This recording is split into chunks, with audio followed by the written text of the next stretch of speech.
여러분 안녕하세요. 서울은현교회 새가족반 영상을 시청해 주셔서 감사합니다. 저는 나연수 목사입니다. 오늘은 교회, 선교, 공동체라는 제목으로 함께 이야기해 보겠습니다. 여러분, 교회는 하나님을 예배하는 공동체이며 동시에 함께 모인 사람들이 서로 사랑하는 공동체, 곧 사귐의 공동체라는 이야기를 했었죠. 그렇습니다. 우리 하나님은 사랑이시죠. 그래서 사람들은 그 사랑에 반응하며 예배하는 것이고, 그 사랑을 힘입어 다른 사람들, 특별히 함께 구원받은 사람들 사이에 사귐을 갖습니다. 그런데 그 사랑은 무한하신 하나님으로부터 비롯되는 것이기 때문에 우리 안에 머물 수 없겠죠.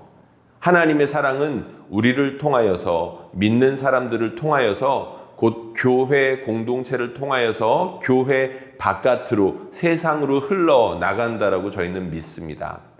그래서 이것을 조금은 큰 의미에서, 넓은 의미에서 선교라는 표현을 쓰고 있는데요. 교회는 선교하는 공동체입니다. 좀 더 정확히 말하면 프로그램적으로 선교를 다루는 것이 아니라 성도의 본질 혹은 교회의 본질이 선교이기 때문에 선교 공동체라고 표현하는 것이 좀 더 정확할 것 같습니다. 여러분들, 첫 번째 제목을 제사장 나라라고 썼는데요. 우리 하나님께서는 구약 성경 때부터, 그러니까 이스라엘을 선택하실 때부터 선교에 대한 비전을 백성들에게 심어 주셨습니다. 제가 말씀을 읽어보겠습니다. 세계가 다 내게 속하였나니 너희가 내 말을 잘 듣고 내 언약을 지키면 너희는 모든 민족 중에서 내 소유가 되겠고 너희가 내게 대하여 제사장 나라가 되며 거룩한 백성이 되리라. 너는 이 말을 이스라엘 자손에게 전할지니라. 아멘. 제사장은 하나님과 백성들 사이에서 중간자적인 역할, 중보하는 사람을 일컫는데요. 제사 드리는 사람입니다. 하나님과 사람들의 관계를 이어주는 역할을 한다는 거죠. 그런데 이스라엘 백성이 제사장 나라, 우리 하나님께서 이스라엘 백성을 선택하신 이유는 바로 이것 때문에, 그러니까 온 세상 가운데 이스라엘 백성이 제사장 나라 역할을 감당하면서 하나님이 어떤 분이신지, 하나님이 어떤 일을 행하셨는지를 나타내고자 하셨다는 겁니다. 이스라엘 백성을 통하여서요. 그리고 밑에 신약 성경에 있는 말씀인데 비슷한 말씀이 나옵니다. 그러나 너희는 택하신 족속이요 왕같은 제사장들이요 거룩한 나라요 그의 소유가 된 백성이니 이는 너희를 어두운 데서 불러내어 그의 기이한 빛에 들어가게 하신 이의 아름다운 덕을 선포하게 하려 하심이라. 아멘. 예수님을 믿고 구원받은 사람들에게 목적이 있다는 겁니다. 하나님께서 괜히 구원해 주신 게 아니라는 거죠. 그런데 그 목적이 무엇이라고 하죠? 바로 제사장 나라, 거룩한 백성, 이런 표현을 쓰고 있습니다. 출애굽기에 있는 표현을 그대로 가져온 것이라고 해도 무방하죠. 하나님께서 한 사람 한 사람을 구원하시고 교회로 부르신 분명한 목적, 바로 하나님과 세상 가운데 중간자적인 역할로서 하나님의 사랑을 흘려보내는 역할을 주시기 위해서 교회를 부르셨다는 것입니다. 하나님께서 이스라엘을 선택하셨던 이유, 예수님을 믿는 성도들을 교회로 부르시는 이유는 같았습니다. 그 이유는 하나님과 사람들 사이에서 제사장 역할을 감당하는 것입니다. 하나님은 처음부터 하나님께서 선택하신 사람들을 통해 하나님을 드러내시기로 작정하셨습니다.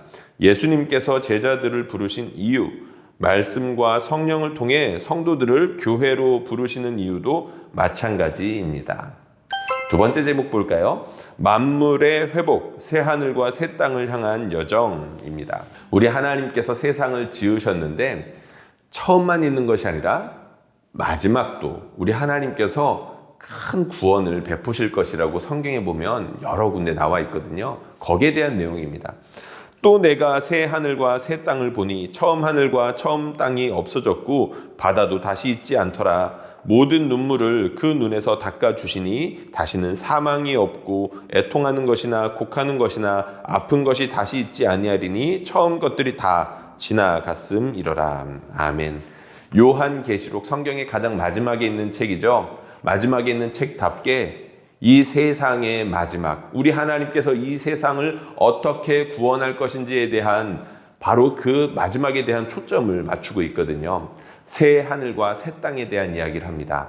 우리 하나님께서 한 사람 한 사람을 구원해 가시는 것뿐만이 아니라 온 세상, 사람을 포함한 모든 피조물들을 구원하실 것인데, 지금 우리가 보는 모습도 분명 아름다운 모습들이 있지만 이것과는 비교할 수 없을 정도로 놀라운 회복을 가져다 주실 것이다, 이런 말씀을 하시는 거죠.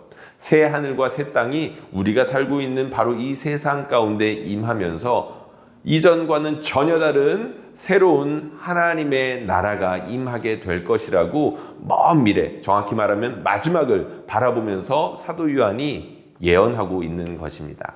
또 다른 말씀, 바울의 말씀을 제가 한번 읽어보겠습니다. 그 바라는 것은 피조물도 썩어짐의 종노릇한 데서 해방되어 하나님의 자녀들의 영광의 자유에 이르는 것이니, 피조물이 다 이제까지 함께 탄식하며 함께 고통을 겪고 있는 것을 우리가 다 아느니라. 아멘. 피조물이 신음하고 있답니다. 로마서 이 8장에 보면 신음하고 있는 세 부류가 나오는데, 피조물, 그리고 우리 성령님, 그리고 구원받은 우리, 하나님 앞에서 신음한다는 거죠. 왜 신음할까요? 완벽하지 않기 때문입니다. 부족한 것이 많기 때문이고 여전히 아프기 때문이겠죠. 그런데 때가 되면 이 신음이 멈출 날이 올 것이다 라고 사도 바울이 바라보고 있는 것입니다. 하나님께서 한 사람 한 사람을 구원하시고 교회로 부르시는 것은 하나님께서 온 세상을 회복하시는 거대한 이야기에서 온전히 이해할 수 있습니다. 적지 않은 사람이 구원을 내가 믿어서 죽은 뒤에 천국 가는 것으로 이해하는 경우가 많습니다. 하지만 성경은 타락한 인간, 세상을 하나님께서 다시금 회복시키는 거대한 물줄기를 집요하게 보여줍니다. 결국엔 온 세상이 하나님께서 지으셨던 원래의 모습을 회복하게 될 것이고, 지금 우리가 보는 것과는 비교할 수 없을 정도로 아름답고 풍성한 모습의 세상으로 변하게 될 것입니다. 하나님께서 나를 구원하시고 교회 공동체로 부르신 이유는 이 거대한 이야기의 한 부분으로서 나와 우리를 사용하시기 위해서입니다. 우리 하나님께서는 나를 향한 계획도 가지고 계시지만 이러한 계획은 온 세상을 구원하시는 그 거대한 이야기에 포함되어 있다는 것을 우리는 알아야 됩니다. 3번입니다. 선교적 교회. 이렇게 우리 하나님의 창조와 그 마지막에 있을 그 마지막 구원 사이에 교회가 분명히 쓰임을 받겠죠. 하나님께서 이 교회를 통해서 일하시는데 그 교회의 모습은 다름 아닌 선교적 교회의 모습을 띠고 있습니다. 제가 여기에 대해서 한번 정리를 해보았는데요. 구원받은 사람과 성도들의 모임인 교회는 자신의 의지와 상관없이 하나님의 크신 구원, 온 세상을 회복하는 선교에 동참하게 됩니다. 전도와 선교는 하나의 프로그램으로 축소될 수 없습니다. 성도의 삶, 교회의 모습 전체가 선교적이 되어야 합니다.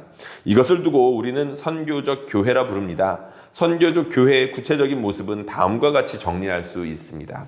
첫 번째, 진정한 사귐이 있는 교회. 두 번째, 지역사회로 사귐을 확장하는 교회. 세 번째, 일상을 소중히 여기는 교회. 네 번째, 개방적인 언어, 태도를 지향하는 교회. 다섯 번째, 성도를 선교적으로 지속적으로 훈련하는 교회. 그리고 마지막으로 쉬지 않고 복음을 전하는 교회. 다시 만나는 교회라는 책에서 제가 인용해 왔습니다. 중요한 특징이 있죠. 선교적인 교회란 다름 아닌 우리의 일상을 소중히 여기는 것이고, 다른 사람들의 삶을 소중히 여기는 태도, 그리고 삶의 습관으로 드러날 수밖에 없다는 겁니다. 그리고 그러한 습관을 훈련하고 양육하기 위해서 교회는 열심히 부단히 노력해야 된다는 것이겠죠. 네 번째입니다. 서울은연교회 선교 공동체. 우리 교회 선교 공동체를 지향합니다. 우리 하나님께서 서울은연교회를 통해서 세상 가운데 우리 하나님의 사랑을 드러내시기를 간절히 바라고, 바로 그것을 간절히 바라는 가운데 지금까지 달려왔는데요. 몇 가지 측면에서 전략적인 접근을 하고 있습니다. 제목에 제가 괄호를 쳐놨죠. 첫 번째는 인도, 그리고 두 번째는 다음 세대, 세 번째는 문화입니다. 서울은연교회는 선교 공동체를 지향합니다. 몇 가지 전략이 있습니다. 첫 번째는 전 세계에 복음을 전하는 것을 목표로 하되 인도, 힌두 문화에 집중하는 것입니다.